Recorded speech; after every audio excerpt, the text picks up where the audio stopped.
But let me ask you a question. How did you meet your older boyfriend? This is crazy. I met him on Tinder. Oh. He is my only ever Tinder date. I've never gone on a Tinder date besides him. I had Tinder for, I think it was like 5 days or like 7 days. And I had over 10,000 likes. And so, yeah.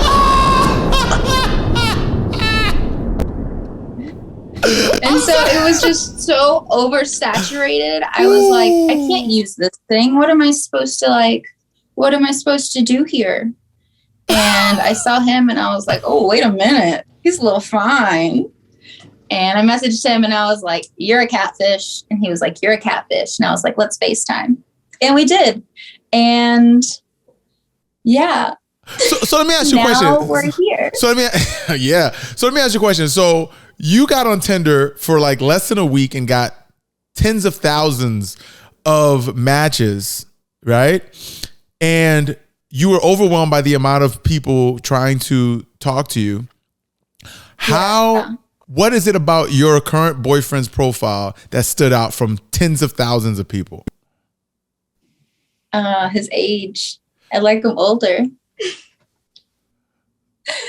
So the fact that he was 63 or in his 60s and you're in your early 20s, that was the defining moment of you choosing that person.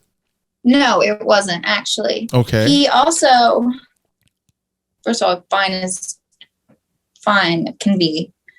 6'3", Italian.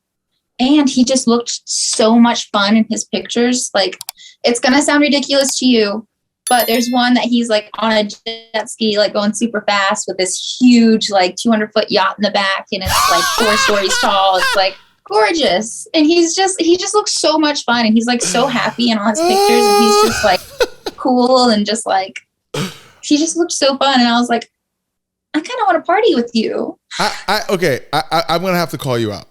Okay, I got to call you out. Here's why. Your reference of why you swiped on this man out of the 10,000 matches you've had is because he seems so much fun. But you just subtly mentioned that he was on a jet ski in front of a huge yacht. Okay, I'm also going to let you know. Okay. You're going to have to bleep me out. I'm going to sound like an asshole. Okay. I put in my Tinder bio, I said, don't offer to fly me out unless it's private. So they know I have a standard. If you don't reach that standard, I'm not going to talk to you.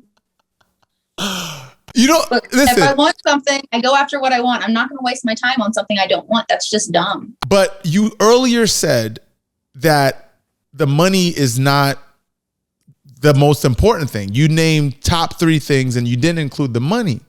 But then not only did you swipe right on a man specifically, mentioning that he was jet skiing in front of a big yacht in his profile, but also you said in your profile, if you're going to fly me out, it better be private. Doesn't that imply that you are referencing your pursuit of a man with money as a priority, if that's what you're putting on your profile? Well, I think the difference with that is that if a man was kind to me and he took care of me like emotionally and made sure that I'm just like taken care of, and he's funny and we have a good time together and he's broke, I'll be with him.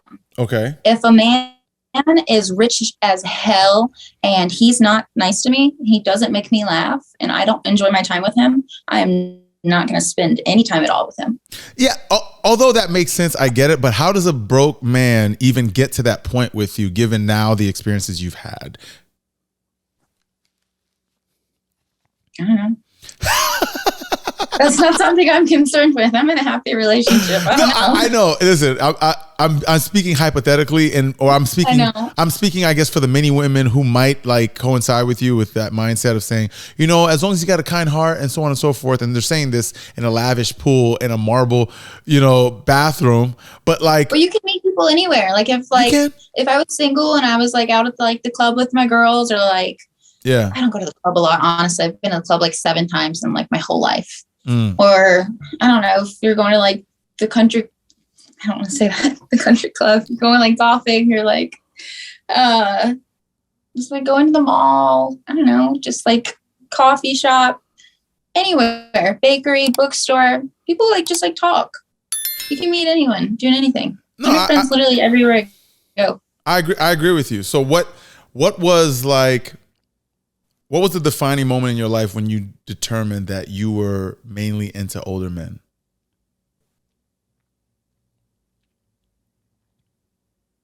When I was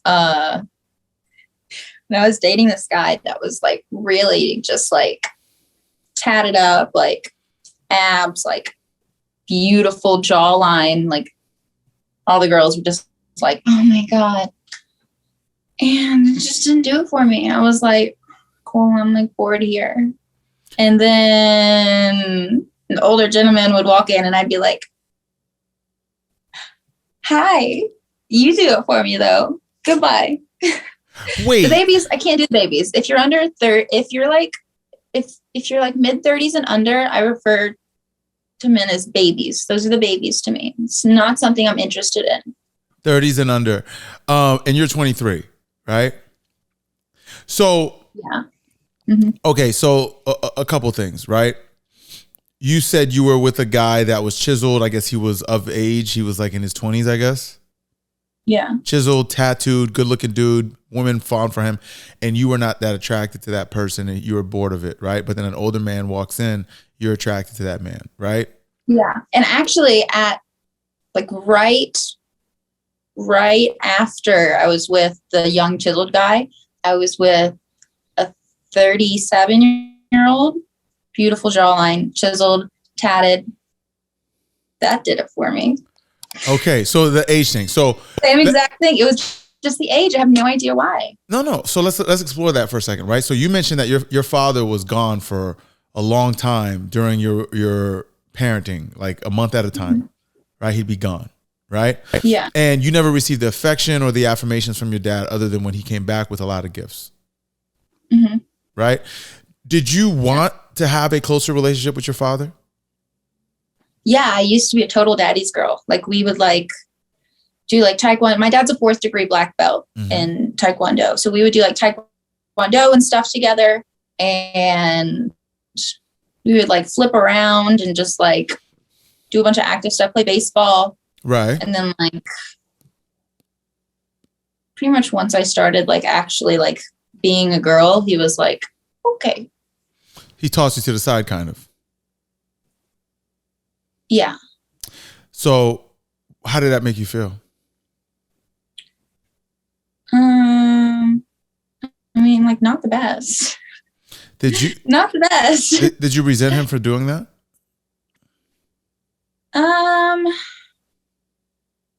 My sister did, and she hated him, and she was like outwardly hateful to him, and I saw how that affected him, and I didn't want him to know that I also hated him. So he didn't know that. I never let it show to him. It was always very just like, hey, love me to him. But in my mind, I was like, so yeah. Let me ask you a question. Do you think there's any correlation to the fact that you yearned for your father's affection that you never got when you became a woman or when you were, developing as a young girl? Because you never got the affection from your father, is it possible that that's the reason why you seek affection and affirmation from much older men? Yeah, absolutely. Okay. That just makes sense, right? Like logically, that's what that would be. Right. So do you feel as though, because you self-diagnose yourself as a woman with daddy issues at the beginning of the show, right? And I'm trying to right, and I'm trying to piece together what your version of daddy issues is, and what it seems to me is you never got affection from your father, and he came back with gifts, right? So now, year after year, you were yearning for something that, as an adult, you now seek out in your romantic relationships by I guess someone who embodies what a father would look like, much older than you, takes care of you, showers you with gifts. Yeah. Have you looked at that correlation before? Or is this the first time that's running through your mind? No, it's the first time this is running through my mind. This is like a therapy session. I'm over here learning. First time that's running through my mind. And it's okay to think about it in any capacity. That's what this conversation is about, right? Like, you're learning from yourself. You're learning about yourself through conversations with other people. And I'm learning about myself every time I speak to people and see things through their lens. So with that said, so imagine a world where your father was taking care of you and being attentive to you, was there daily, saw you, took you out, hung out with you, spoke to you, gave you advice on life, right? Even though you didn't live that. Can you imagine what that feeling would have been like and what impact that would have had on the type of men that you are dating now? No. Yeah. I don't think I actually, no, I don't think I can. I've never had like a strong father figure in my life. I don't think I actually know what that is. I don't know what like a healthy father-daughter dynamic looks like on like genuinely no idea.